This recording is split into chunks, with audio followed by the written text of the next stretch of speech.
Welcome to the next episode of FineWineToMe, the wine business podcast.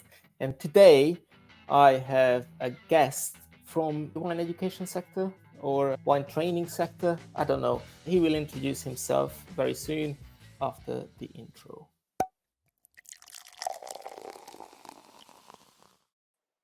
Hey Scott, welcome to the podcast. Thank you for having me, my man. Cheers. How are you doing? I'm good. The sun is shining down here on the Broadstairs on the Kent coast. It's blue skies. The beach is 5 minutes away, but I'm here. I'd rather be here. That's good. That's wine good. Education.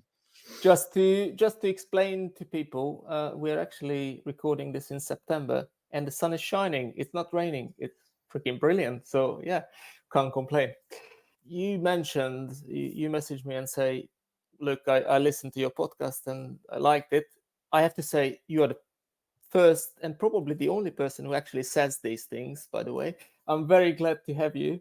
And it's a good way to sort of start off usually with people, just to introduce yourself. And I have to say, one thing I really love is Giggle Juice. The name itself is brilliant. But what is Giggle Juice and what you do generally? Well, Giggle Juice is what I've called wine for bloody hell years now. For the last 10 years, I've just naturally referred to it as Giggle Juice. I may well have heard it somewhere else and just kind of adopted it.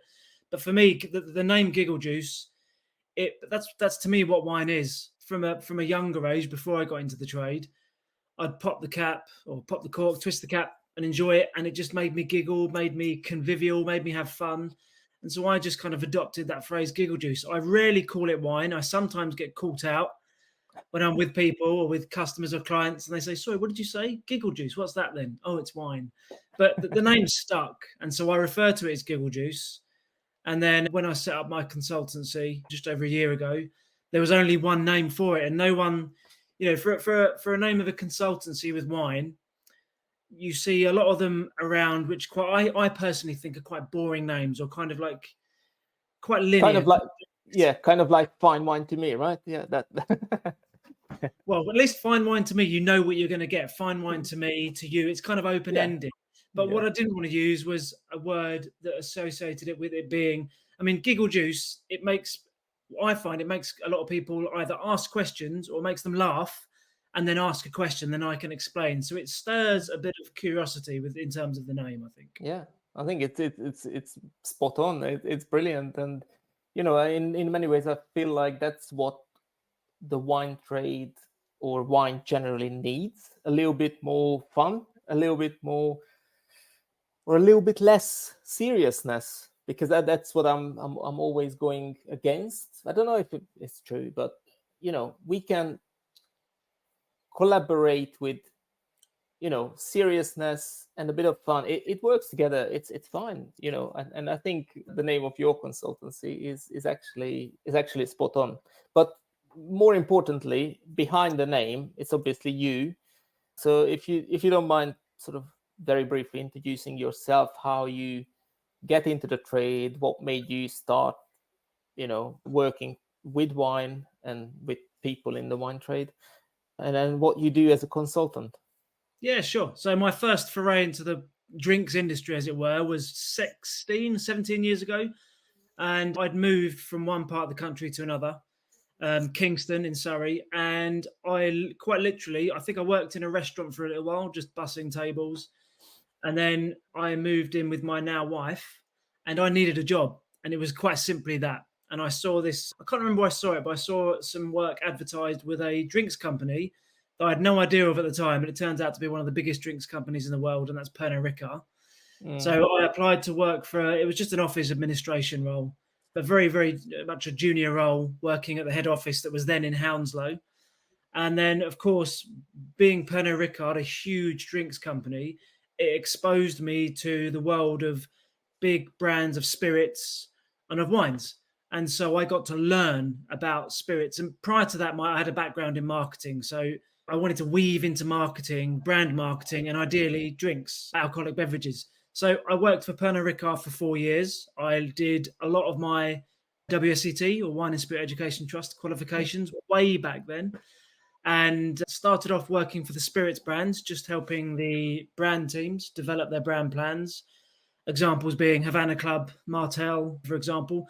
And then I went to a wine tasting downstairs at the office, and I was invited down for no particular reason. It was a case of, Scott, do you want to come down? We've got the brand owners in and the winemakers in. Do you want to do a wine tasting? So I said, yeah, that sounds fun. I mean, I was young at the time. You get invited to a wine tasting, you'd be a bit of a knob to say no. So I said yes.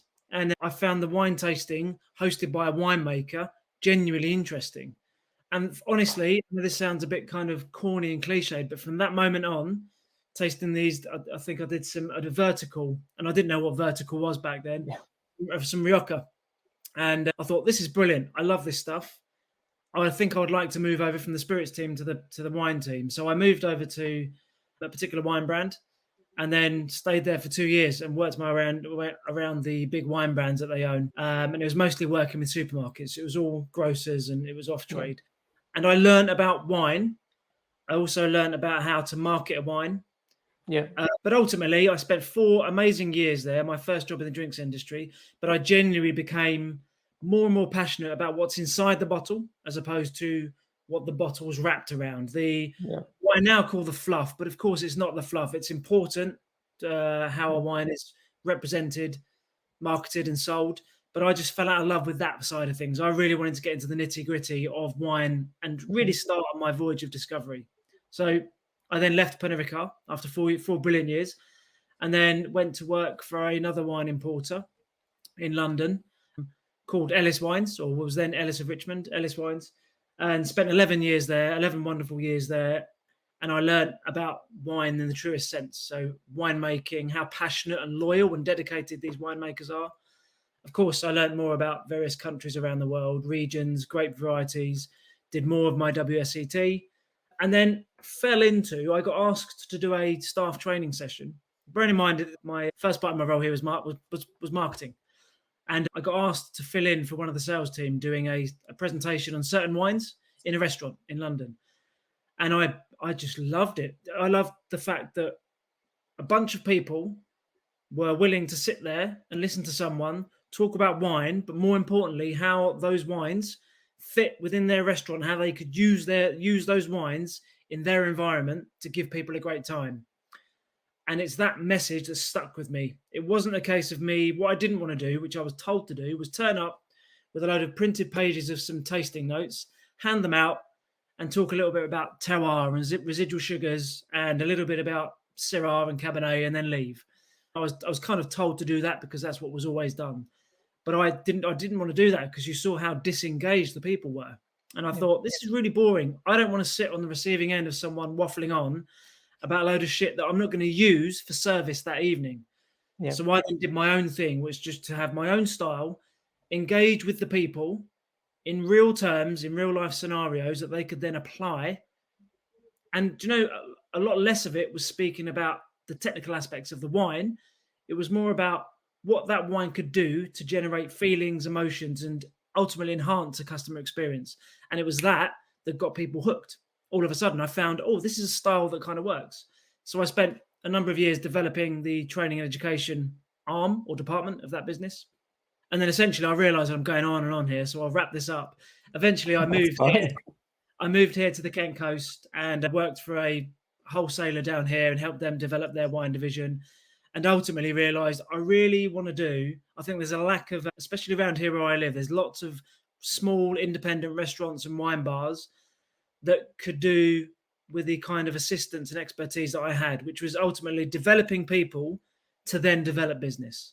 And ultimately came down to good, strong, innovative, and thoroughly engaging training and education protocols. So that's what led me to set up Giggle Juice Consulting, which is what I do now, which is essentially helping restaurants optimize their wine offering as a whole 360 service, which goes from source and supply of wines, pricing strategies and models, staff training and education, customer behavior habits, food pairing, chef collaborations, the whole 360 model, which is where I'm at now. And it's the experience that I've gathered over the years that's led me to this point now, and my out-and-out passion for popular culture, people, and of course, wine.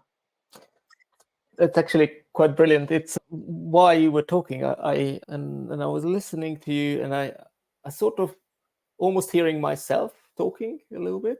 So your English is much better than mine.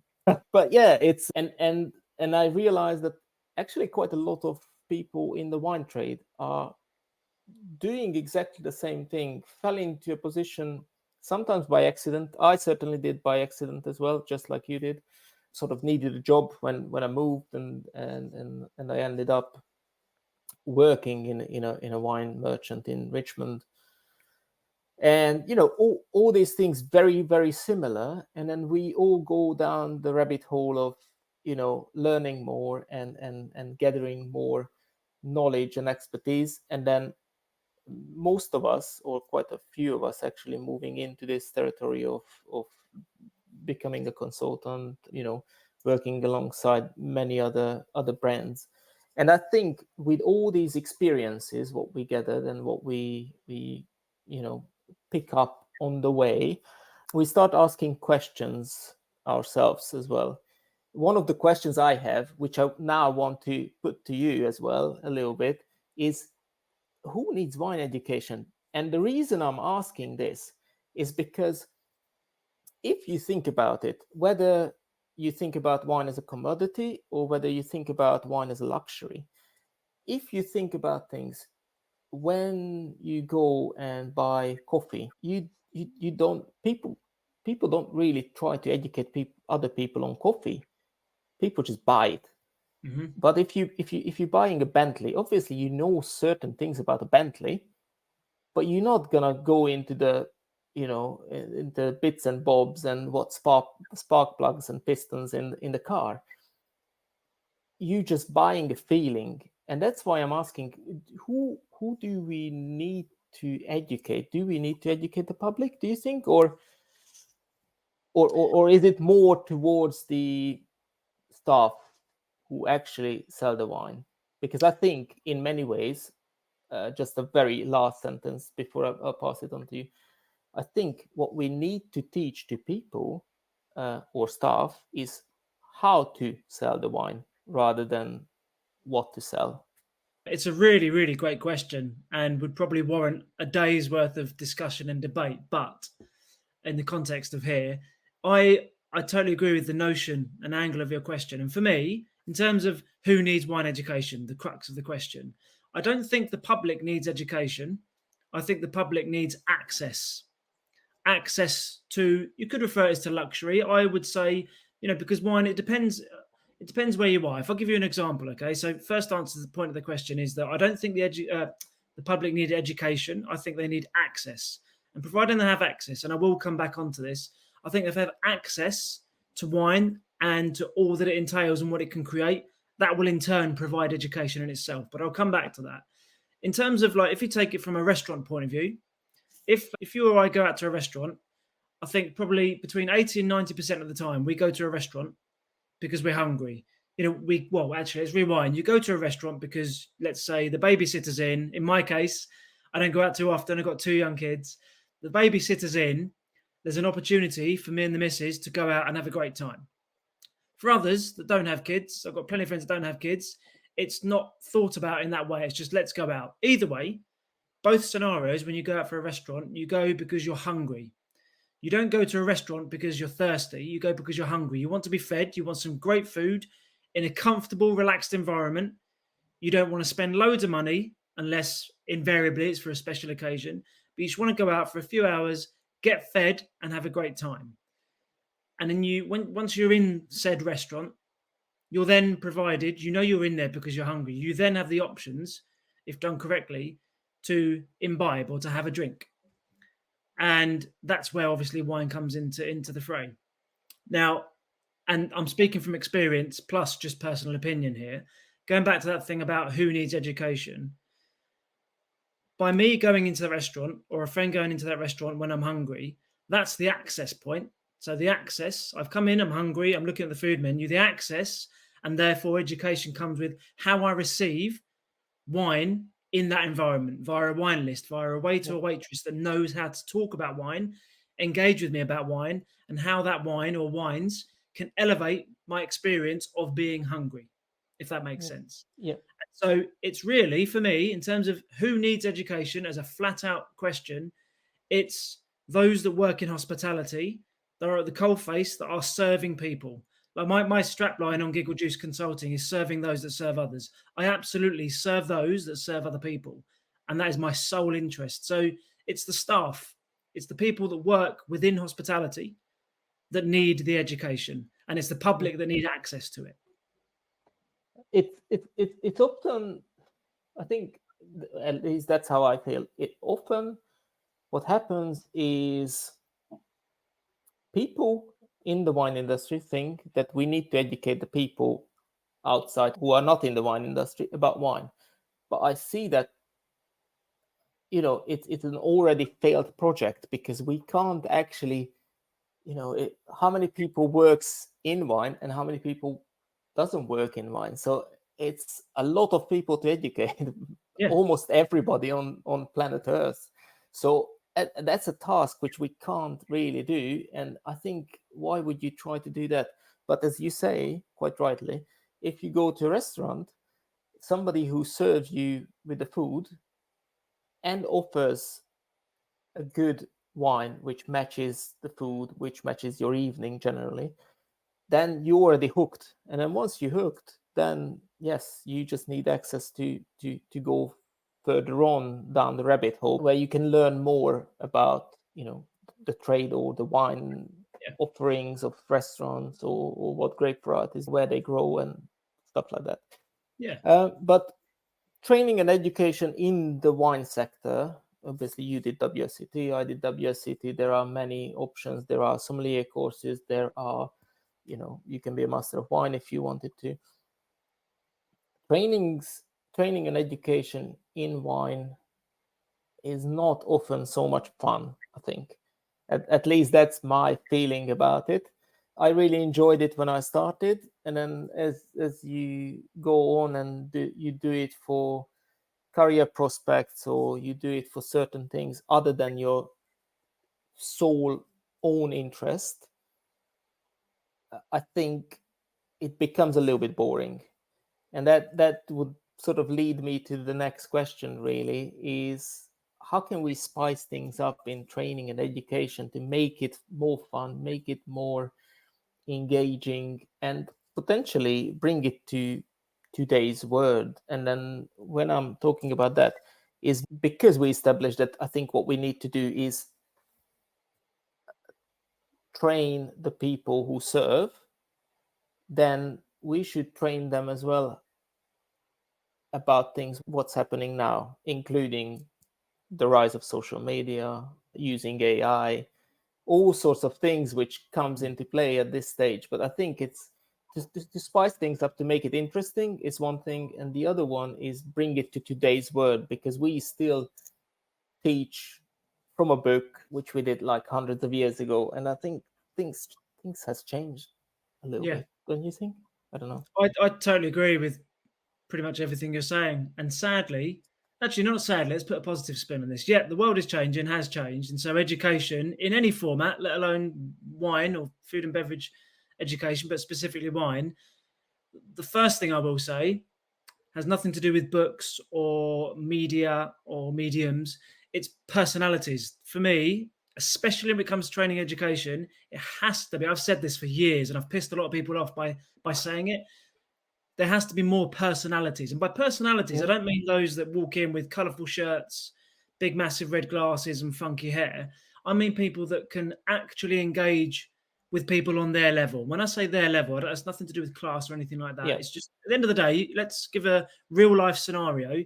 If we're training, if you and I are going in to deliver a training session for a restaurant anywhere, and it's in between lunch and dinner service, which is where the most training sessions take place.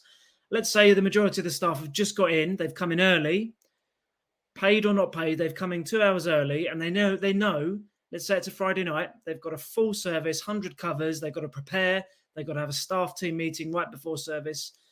The inclination to maintain energy for a training session, whether it's wine, whether it's first aid, pencils, I don't care, whatever it is, to maintain that energy requires personality. And when you've got people going in with very little, like Michael Owen, the footballer, or Yeah, Gary Barlow, speaking in a monotone voice and just reading from a sheet and just looking around every now and then. Fuck, it's just so boring. So having personalities, first of all, in terms of spicing up training education, there has to be more personalities. I've said it for years. I've spoken about it. Needs more personalities. So providing you have a personality, I think I spent quite a lot of time trying to be extra innovative around training education, especially when it comes to things tangible that you can give them. So the last thing I ever do is staple a load of crappy sheets together that summarize the technicalities of the wine and then hand that over in the hope that they read it. They're not going to read it. It's going to go in the bin. It's going to get scribbled on and it won't get used. And so I spent a lot of time trying to be innovative around what kind of materials to produce. And I think I spent too long on it. I come up with some cool stuff, some key rings and some bits and pieces that they can have behind the bar. But ultimately, it comes down to, I find, how you engage with each individual, let alone a group, within that training session. And it's about making it individualized and making it scenario-led and making it real life to them and empathizing with them. The other thing I do is lead with empathy. I mentioned earlier about if there's a group of people in a restaurant before dinner service, how the hell are they going to try and conjure up the energy to listen to me talk about wine when they're probably expecting for me to come in and just talk nonsense about something they don't even care about, they can't even apply.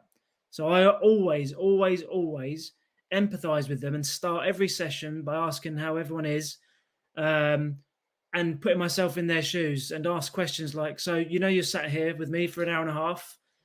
Are you strapped in? Are you ready to go? And the moment you start using language that it kind of makes it on their level, their eyes start to, you see the shoulders and the people behind the people start to crop up and say, okay, this might not be as boring as I was expecting it to be. And so making it not necessarily innovative, but fun, engaging, and from minute 1 to minute 60 or 90, or sometimes 190, making it thoroughly engaging and keeping that energy high all the time. And I use loads of little squidgy rugby balls that I throw at people, not throw at people. Yes, throw too. With things like, a really good example is that, if I can really briefly mention this, it's a real cool, in terms of spicing things up, this works every time. I believe that wine, I mentioned this earlier, that wine doesn't just solve a problem in the fact that I've got some monkfish here and I think there's a wine over there that might suit me. So my waiter or waitress will suggest a wine for me. Wine is very much about feelings, and that feeling of, okay, I'm out, I'm on a special occasion, I need to feel things. And a wine can absolutely represent a large proportion of that. So I have these little rugby balls, these little squidgy kind of balls, which have words that emote feelings on them, like squidgy, cuddly, emotive, like with feelings. And we'll do a wine tasting. We'll taste a Picpool or a Grillo, doesn't matter what the wine is. And I'll just suddenly throw a little ball, gently, of course, over to someone. And I'll say, pick a feeling off one of the quadrants on the ball that describes this wine to you. And imagine if you were out of service, your boss gave you the night out, you're out with your boyfriend or your girlfriend or your partner. How would this wine make you feel in that moment? And it sparks something. They spend about 10 seconds thinking about it. They spin through and they say, relieved. As in, relaxed or relaxed. Yeah. And I've got balls with all sorts of different feelings. And it's this kind of thing that I don't think is necessarily innovative, but it makes it way more exciting. And all of a sudden, it enhances their experience of a training session, which they absolutely go on then and use at service that evening and then during the week. Yes, it's quite funny that you mentioned feeling. And while you were talking, I already thought about this a little bit, because the whole idea about teaching people is that, as you mentioned, if you staple a bunch of notes together about all sorts of things, which they're probably not going to use and not going to read, and they just chuck it into the bin, instead of that, doing something what they will remember is a lot more important already. Because if you think about what you had for lunch 7 days ago, if it wasn't anything special, you're not going to remember. But if you remember a trip to a country somewhere nice, sitting outside, you still probably remember what you had on that night years ago.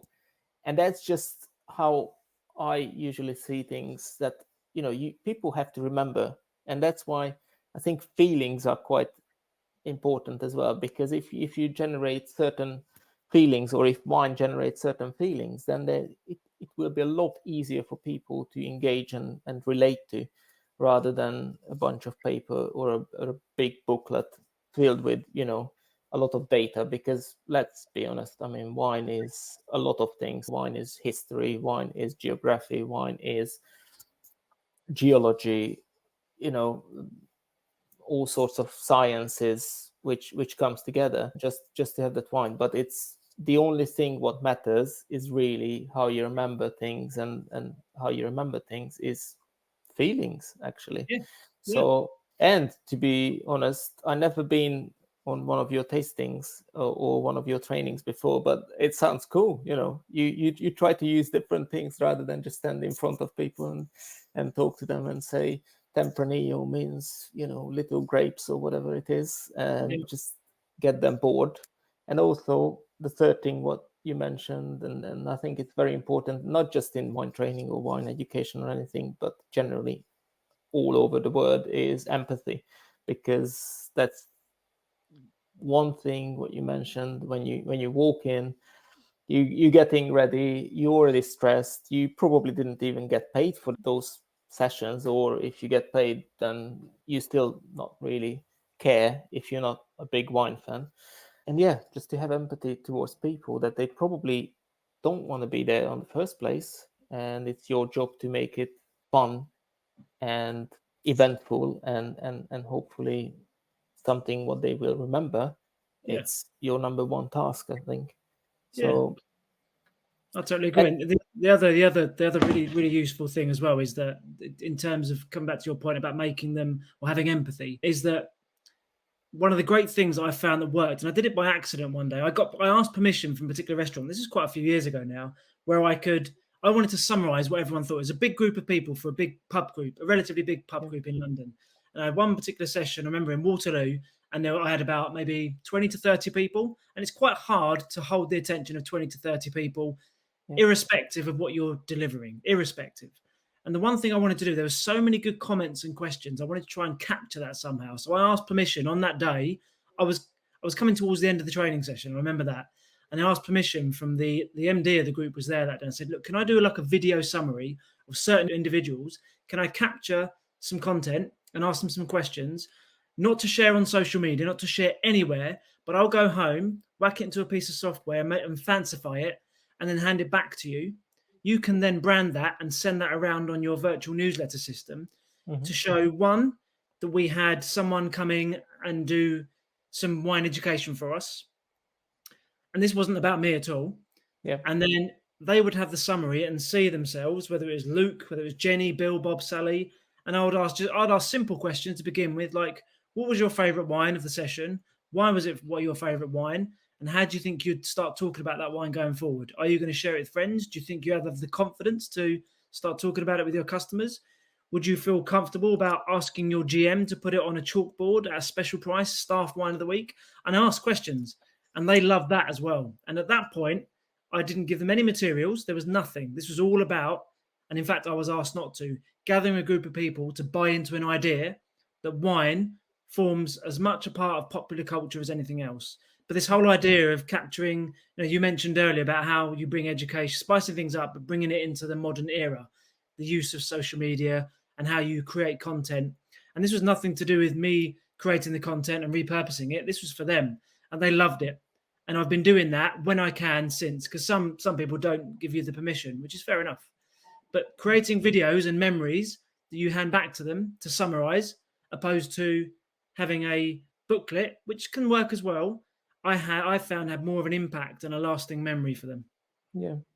You just mentioned social media. Do you think social media can play an important role or part in educating people, not just staff, but obviously just the general public at all? And if you do you have people who you think doing a really good job of it? Yeah, so I think there's a severe, and I'm very close to I'm not very close. I'm close to social media, but I'm by no means an expert. I'm very close to the hospitality scene on social media, seeing what restaurants, particularly restaurants, do. And it amazes me how, certainly, if you're trying to gain custom as a restaurant, new or old, small or large, if you're trying to gain custom, there's classic tricks you can use, like having great pictures and videos of a chef preparing a dish. That always works. That entices people in. But if you look at it from a commercial perspective, just for a moment, this is controversial, but putting aside things like business rates and how many people are struggling just to pay bills, let alone earn money, people got to remember that wine is a great moneymaker for restaurants. So commercially, it's in their interest to pay a lot of attention to their wine offering, because that's where a lot of their GP is made and can be made and should be made. And so it amazes me how a lack of restaurants are not using social media to bring people in to experience the kind of wine offering they have. And I'm deliberately I've not once said wine list throughout this whole podcast, because a wine list is just one thing. The wine offering is the list, the people that talk about the list, the chefs, the people that select the wines, the pricing, the way in which it's presented, all this stuff.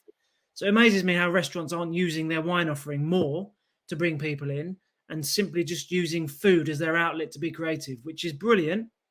But little things like, why are there not more reels or even stories on people's Instagram about showcasing one of their new staff members, Scott, that's been here with us 6 months. He's shown a particular interest in wine. Here's a little video of his 3 favorite wines, and they're on by the glass this week. Come in and try them. For me, that's simple, and that's bread and butter stuff. And I actively encourage my clients, now that I have, to do that. And more often than not, they get better results. I'm not going to stand here and say it's a game changer, because it's not. But it amazes me how people aren't using that more often, when, one, it just showcases how passionate they are about wine. But behind the scenes, wine can earn you decent money. So why are people not paying more attention to that from a commercial point of view? It amazes me. I think that there is a fairly simple answer to that, actually, and it's about money again. And I think when we get to that level, especially for small or middle-sized venues, when they don't have a marketing budget and they don't have a team who can actually deliver, thought through marketing plans, and part of that being, social media as well, that's where things stop. And I think that's where they don't really have the time or the energy, or sometimes even the knowledge to actually go and do sort of things like this. But at the end of the day, I think I agree with you that, food is brilliant, but wine should be a complement to the food as well. And that would certainly do a little bit more good than not to restaurants. But we talked about staff training and education a little bit. And sort of part of that as well is trade tastings. People can go and, taste hundreds of wines, if not 200s of wines, but lots of wines actually. And you and I think many people in the trade are sharing the same opinion, that if you want to get bored, go to a trade tasting. Exactly.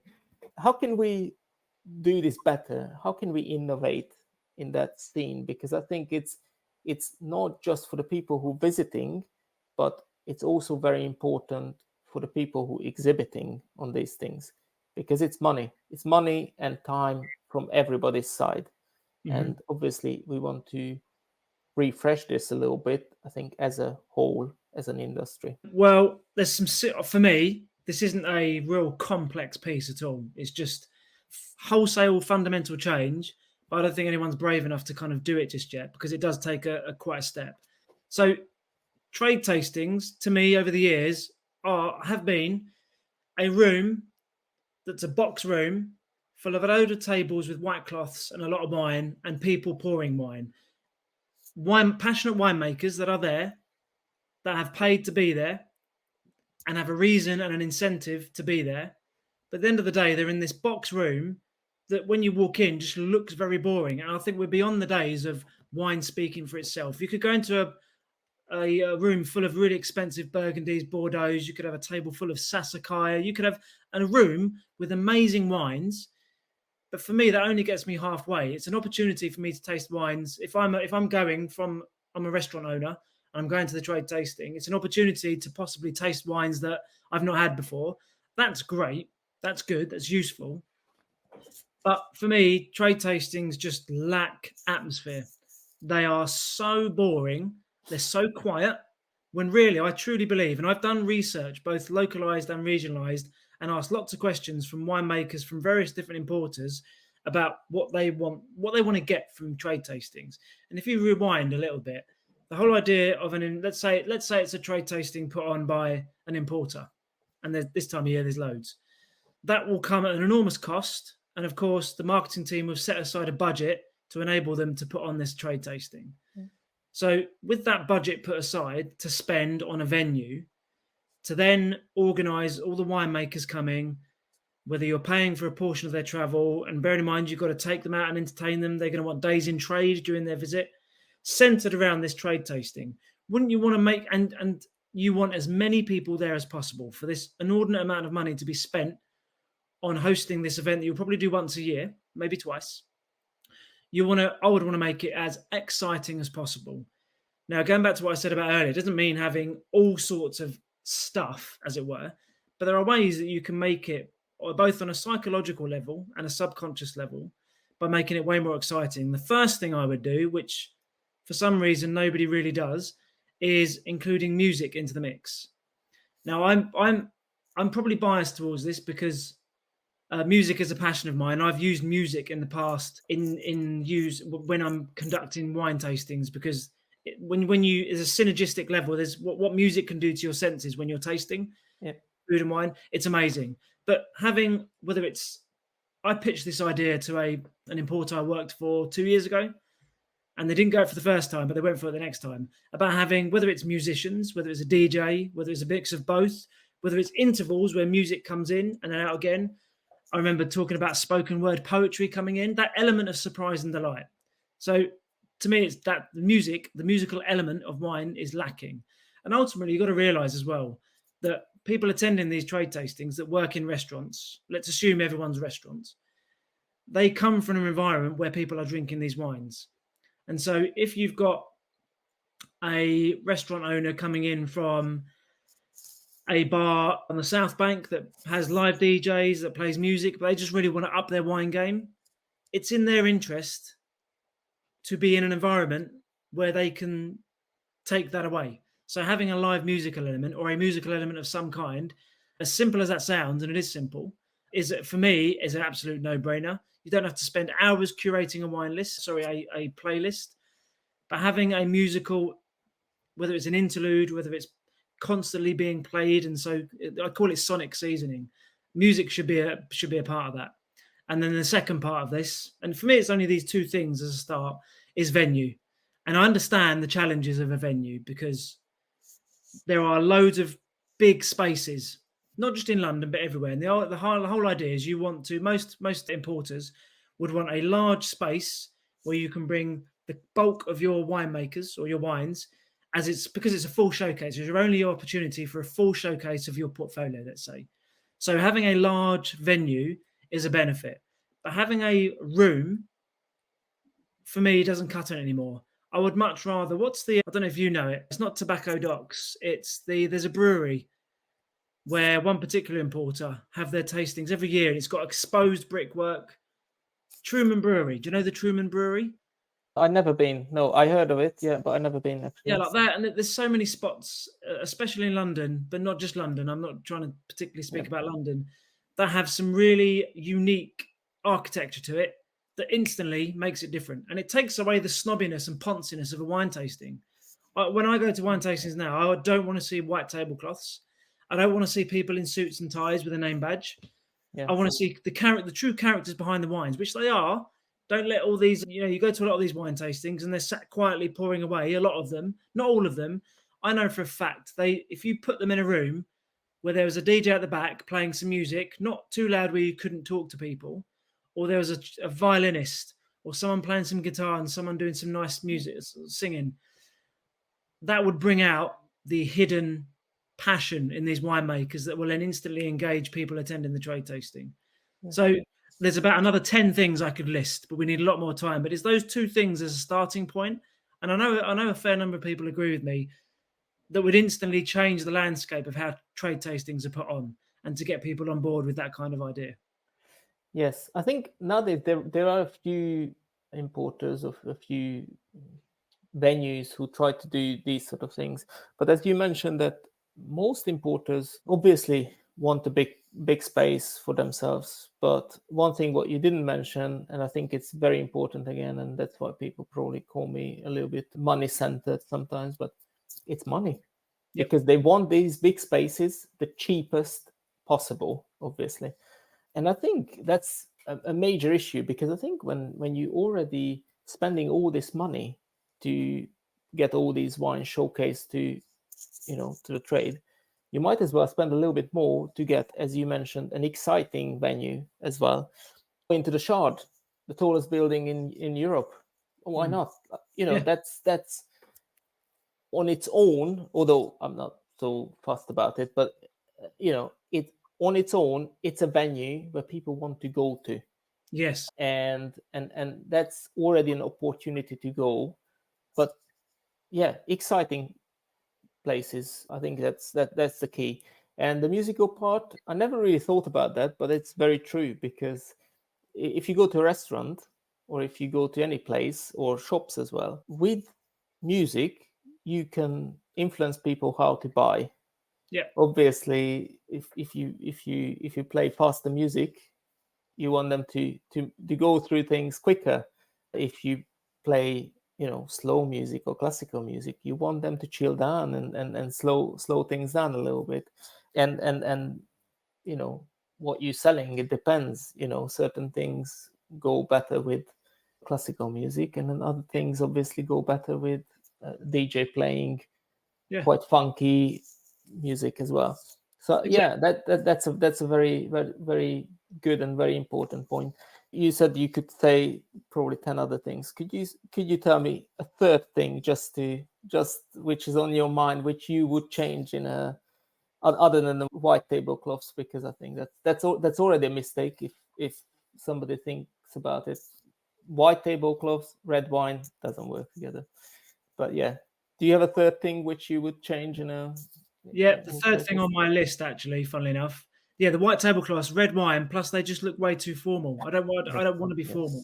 But the other thing is, this does come down, there's a cost element to this, but then if you have good advice and you have a team of people that understand both the logical sense of why you're putting on a train tasting versus the illogical, so the rational versus the kind of monkey response, so the monkey, it's that kind of thing, and this is a cost issue, but by having food involved, and I do not mean, in fact, the antithesis of this, having a table in another room full of cheese, because that's the obvious thing to do. Yes. And don't get me wrong, I like a bit of cheese and wine, no problems, but not exactly exciting. I'm not going to wake up the next morning and remember what I ate at the trade tasting the day before. So I've done tastings before, and we've got chefs involved to do little pop-ups. Now, what you can't do is, just to caveat this and to make myself very clear, because it's an easy idea to adopt or to do, harder to implement. You don't want a chef cooking food that stinks that then disrupts your analysis of a wine. But having a chef or chefs come in to do some demos or a little pop-up in another room of the venue in which you are at, where you're advised to take in certain wines if you wish to then experience with the food, and everyone gets a little nibble, and you see a real cool chef on board, covered in tattoos, swearing away, to give you a food demonstration and they've got no agenda to highlight the restaurant they work for. It's just to create that extra level of experience, whereby the prime purpose of why that person is there is to have a look at some wines that they potentially might list on their wine list, and to have a bit of fun. In order to have a bit of fun, take away the white tablecloths, have some music, have a cool venue, and have food involved. And, the days of kind of having a cheese board or a row of sandwiches or even some on-site catering with some shitty hot dogs doesn't cut it anymore. Executive chefs now, or even sous chefs, will bite your hand off to get exposure And I've been here before. I won't go into the numbers because it's scary. I've experienced this recently where I've asked chefs to be involved in a particular tasting. I don't know if do you know Vintners Hall in London? Yeah. Yeah, where it's a cool venue. It's old school, but you've got little various rooms. So you can have a room where if you want to taste some fine Burgundies away from everything and have some slow jazz playing, Yeah. you can go downstairs and have a load of orange and amber wines where you've got some retro house playing. But I inquired about a sushi chef and another chef that lives local to me actually to come along and do some demonstrations and do a little pop-up and do something cool. And they said, we'd love to because it's a great experience for us. There is a nominal fee of which you charge, but it's far less than you might think if you're explorative about it. And it gives them instant exposure to something they wouldn't normally have. And when you get an invitation as a chef to come and be part of a big trade tasting where you're going to have all of London's, not just London again, but a lot of people that are going to have access, that word access again, to that particular style of food with that glass or glasses of wine, it creates a memory. And we're still talking about trade tastings, but I don't care. I still want to create memories for people, whether it's for a consumer or a wine buyer at Hyde restaurant, whatever it may be. But having a food element, ideally by having a chef, a new chef, an upcoming chef, ideally, that really is passionate about what they do, that can then collaborate with you or the winemakers to create that real experience. That would be the third kind of, there's many more, but that'd be the third. Those are the big three to me. That's the big three, yeah. I mean, I would probably add something else as well. That would be my 3+, actually. 3+1 is artwork. Yeah. Whether it's contemporary or, whatever, from whatever era, but I would certainly add that. I recently saw I probably saw it on Instagram or wherever it was, but it was a tasting of one wine from one brand with big, massive artwork. I saw this. Brilliant, because you will remember, and that's what you want to achieve, remembering. Yeah. But before we dive into the other 6 to 18 different things which we could change, you mentioned chefs and you mentioned restaurants, and one thing what you do is creating wine lists or working on wine lists for restaurants and wine bars. How can we make wine lists exciting for consumers? How can a wine list stand out, and how can it be easily understandable? Because let's be honest, if you go somewhere, you will see a Sauvignon Blanc, a Chardonnay, and whatever, Prosecco, plus a Merlot and Malbec maybe on the list. And that sort of covers the very basic of it. But especially for bigger venues, or how can you make sure that the consumer not just understands it, but gets excited about this as well? Because that's an art as well on its own. Yeah. I love this question, and this is kind of my bread. This is what I love to do, but it always takes a bold step for the GM or the restaurant owner to kind of take that step. But essentially, to make a wine list exciting, for me, the first point of it is the navigational experience. So if I have my consumer head on for a minute, and if you cast your minds back to the beginning of the pod where we were saying, babysitter's in, I've come out, or babysitter's not come in, I'm out for an experience, I want to have a great time, and wine will form a part of that. That first bit of excitement about the wine list for me will be how good is that navigational experience. So when I'm handed the wine list, what am I prepared to spend time on reading, and what am I not prepared to spend time on reading or looking at? So it's the visual aspect. That's partly due to the actual aesthetics of the wine list. Now, it doesn't have to be some fancy pants, glossy, thick thing. It doesn't have to be. And actually, I found that more often than not, less is more, and rustic is best. So when it's thin, it has to be tangible. It doesn't need to be glossy and fancy. The next thing is, so that tangible factor, but actually it's the experience of looking at it. So when I'm handed the menu, remember, I've come in, I'm hungry, so I'm thinking about food first. So all I want to see is the food menu. Then I'm going to get handed the drinks menu and or the wine list as separate. When I open the wine list, already, whether you go out often or not, most people know pretty much what they're going to have, because, especially in the UK, we're creatures of habit. We tend to stick to what we know and like and trust. Therefore, a lot of us will just go for a New Zealand Sauvignon Blanc or a Chardonnay or a Shiraz or go for one of the more inexpensive. And so we look at it very briefly and then close it. You need, for me, to make a wine list exciting, you need something that keeps those pages open and keeps me looking for longer. Now, there's one really brave idea that I suggested to someone local to me in a restaurant in Margate, more of a bar in Margate. Do you know the game? Do you know Where's Wally? The books, Where's Wally? Yeah. Where you have to open the big page, Yeah. thousands of people, you've got to find Wally. Imagine having, I'm not suggesting create a Where's Wally because people will be there for hours looking at the bloody wine list.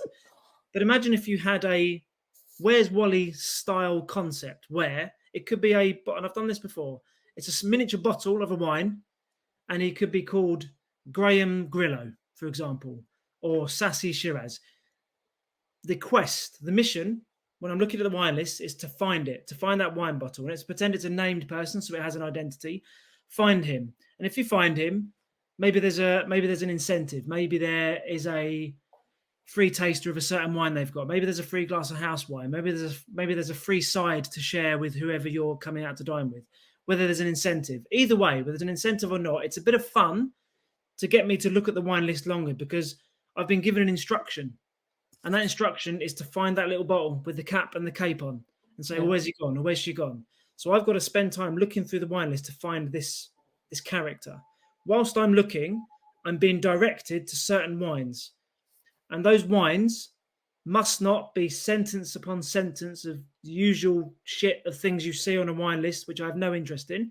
As a customer, I just really subconsciously would prefer to steer away from the Sauvignon Blanc that I came in for, that I have all the time. Yeah. By having this little mechanic in place to find that Where's Wally or whoever it is, I'm instantly looking and searching whilst I'm also looking through the wine list. But that initial incentive for me to look through the wine list is there. And it's not about price. It's nothing to do with price. It's nothing to do with the layout of the list. It's how I'm spending that time during that navigational process. And it's things like that. It's concepts that are quite bold, may take up a bit of time, a bit of thought, take up pretty much zero cost in order for that person or people to have a look through the wine list and spend time looking at it. And they'll always remember it as well. Let's say, worst case scenario, they find 𝘠𝘪𝘠𝐬𝐬𝐬𝐬 on the back and say, oh, there he is. I've got my free almonds that come with the meat, the board that comes at the beginning. And let's say I'm still going to have the Sauvignon Blanc I had because it's $7.50 a glass. I had it last week when I was out with my girlfriends and I'm going to have it again because I like it. No problem at all. But the next morning after, fuzzy-headed, they'll remember looking for 𝘠𝘪𝘠𝐬𝐬𝐬𝐬. And next time, maybe they'll come in and have the 𝘠𝘪𝘠𝐬𝐬 that was only 60p more a glass. Either way, you've planted a seed and created a bit more time for them to spend looking at the wine list. And that's just one of the things about creating a more exciting wine list over and above changing the price or changing words. Yeah. I mean, what you mentioned that you don't want to read all that usual shit, which underneath, most wine tastings are pretty much the same. I mean, to be honest, people argue whether you can write interesting wine lists or not. But essentially what you're trying to get down to paper is somebody to actually understand what are the basics of that wine would be, what are the basic note, what they will taste or not. Would that make it easier if we just use little symbols like an apple next to a Chablis or lemon, or rather than words all the time? Because I think people more used to emojis now and they don't really have the time to read loads of things, and you would certainly don't want to, especially if you have like 100 wines on a list. You don't really want to read 40 times that they have the taste of lemon or notes of lemon, or in red wines in whatever black currant. It's like, well, you probably have like 25 reds which have black currant notes on it. So would it make sense to use those sort of symbols or words which probably resonate more with the feeling of what you get from the wine rather than the actual tasting notes? What do you think? I totally agree with what you're saying. And you hit the nail on the head in terms of, if you think of how we consume content now in any format, it's a lot of it's now visual. I know for a fact that I respond better when I'm learning or just experience something, if I watch it than listen to it. I'd rather watch a podcast than listen to a podcast. Yeah. And that's just the way I do it. But in terms of a wine list, absolutely adopting the use of emojis or pictures to demonstrate how a wine might taste like is far better. Not just for me, but I know this from speaking to people, and maybe you agree, is a far better way to describe a wine than words. Words will mean something. If you, at the end of the day, if you put clean, crisp, fresh apples, you're going to get an idea of that wine. It gives you an idea of it. But the more explorative and creative your wine list is, you're going to have to use different words. You're going to run out of words. Yeah. So using pictures and emojis that both display a flavor characteristic and a feeling. So, for example, on a white wine, you could put a picture of an apple and a picture of a lime. So you think, oh, crisp Granny Smith, squeeze a lime. That sounds quite nice and refreshing. And then you could show an emoji or a picture of someone being cuddled. I was about to do that. That's probably the wrong thing to do. You don't want to yeah, like you don't want that. Like a cuddle or a thumbs up or something that displays that might make me feel good. So from the two emojis of a fruit, let's say apple and lime or a lemon, I've got an idea of how it's going to taste like. And that's what we know. That's what we're used to. So it's no good. I don't think there's any use in just keeping it all fruit and pictures of food, because sometimes you might have to squint to see what it is. Yeah. But putting a little emoji of a feeling or a wink, a little cheeky wink, you think, oh, that might be. There was a tasting note that I wrote recently for a big burger group in London. And the tasting note that I put, and this was in text form, but it gives you an idea of how it makes you feel. I put a wet warm smooch on the chops from a stranger. Now, on one hand, nobody really wants to get kissed by a stranger. Not really, I don't really. But a nice warm wet kiss on my cheeks would make me go, that's unusual. I'm interested. Do I want more? I think I do. It's those little things that I think make a difference. So it's that mix of words. I absolutely agree with you, is that having a visual impact of a description of a wine that tells me how this might taste, how I might interpret that taste via a little emoji or a picture or a link to a feeling, and then ideally a link to a food item from the menu. That for me is the way forward to create an exciting wine list. But also, I'm not stupid. If you did that for 50 wines on a wine list, it would be very difficult to put together. Yeah. But if you've got a small wine list, and if you're clever about your wine list and keep it relatively short relative to the kind of place that you are, that for me is the way. I don't think it's a way forward. I think it's the way forward. And a lot of people are starting to adopt that. If you look at the wine list at Flatiron, they don't use pictures, but they don't use any descriptions. They use a word to describe the wine, one word. And it's very short, and it's very, oh my God, it's almost too short. Mm-hmm. But it's also really brilliant. It's a stroke of genius, because it makes you linger, but it makes you decide very quickly and on the spot, which is in keeping with the type of place that it is, as opposed to having lots and lots of text and it feeling quite crammed. It's actually bloody brilliant, if you ask me. One word, if you can describe a wine with one word, and you find, obviously, again, it wouldn't work with a wine list of 1,000 wines probably, but if you have a relatively small wine list and you can describe it well with one word, it's an absolute genius, because that takes the pressure off from anyone and everyone, and it creates curiosity, and it, makes things exciting.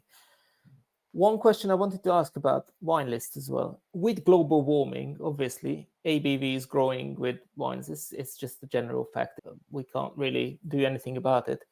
Do you think having the alcohol by volume on the wine list is important, necessary, or not? Because in one way, I can see that people want to know what percentage that wine is. On the other hand, people tend to go for lower ABV wines because they believe that's what's going to be the healthier option, or whatever it is. But we all know that if a wine is in balance, it can be 15% and it still doesn't feel alcoholic. Yeah. And to be fair, when you're drinking a wine of 12% or when you're drinking a wine of 15%, it's not going to change your life dramatically, to be honest. That's the point. So what's your take on alcohol ABV on a wine list, for example? Yeah, it's a really good question. For me, this is about fine lines and fine margins, because people can be fickle and people can jump on bandwagons about things like global warming, climate change, ABV. And like you said, a glass of wine at 14.5%, 2 of them for one night you've been out in a month isn't going to make a blind bit of difference to either yourself. You know, if people did that en masse everywhere all night, it might pose a problem, of course. But for me, back to your original question, is it important on a wine list? I think it's useful to have the ABV, but I don't think it's important, because if it's important enough, let's pretend it's not there. If it's important to that individual or group or collective of people enough, they'll ask about it. And more often than not, if they don't ask for the ABV, it was never important in the first place. I think it actually detracts away from what could be a great wine experience if you displayed a wine that said 14.5% ABV, because that then rings bells and it'll sound an alert in your brain, and you'll probably deviate from that and say, I'm not going to have that. But of course, the content, this is what I mean about fine margins and fine lines, is that if you're going to share a bottle of that once a fortnight, unless you're an activist, unless you've got a real major issue and you've got, you're data led with what you're doing. Look, you've come out for a great time. Don't let high levels of alcohol, unless you're doing it every night, dictate what kind of evening you have or experience you're going to have. So for me, I think it's useful to have it, of course, because it could help you make a decision. If it's lunchtime and you're out for lunch, some people, I don't really mind as long as it's great. Some people don't want a massive ABV wine. They're probably going to want a lower style. So it might be useful. But then I'd still argue the case and just ask the person that's serving you and say, is that low ABV? In which case you're going to go, yes, it is. What do you mean by low? 10.5? No, it's not. But here's one that we have. Yeah. Jobs are good. And then if it's good staff training, they'll be able to answer that. So it's useful, but it's not, for me, it's not important. Okay, cool. No, I think it was a great little conversation. I think it was a very interesting way of looking at things from your end as well, because I never heard anyone throwing balls to people on trainings. But it's brilliant. Why not? I mean, if it makes them remember things, that's what we want. And I think and to be fair, I think we would need more and more and more people like you who try to do interesting, innovative things for whether it's wine training, whether it's trade tastings, or, just the wine list on someone's menu.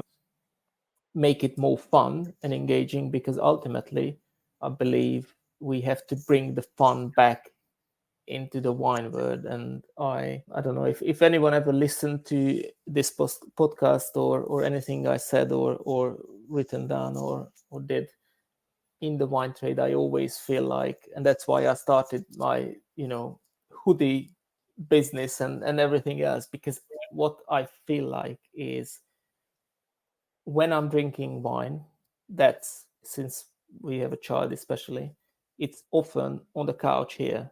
And I never remember sitting down on my couch in a suit and tie and drinking wine like that. This is how I actually drink wine.